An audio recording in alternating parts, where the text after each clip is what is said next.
Now my magnets. As you can see, I'm a very big Mary Engelbright fan, although I believe they quit making them.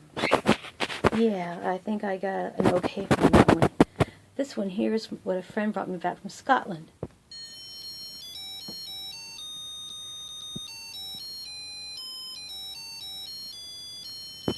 There's other magnets.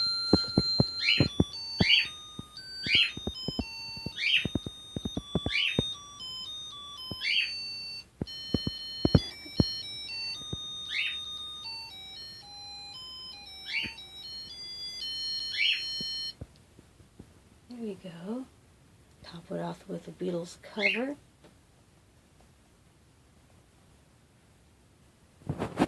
Okay then. And of course Yosemite.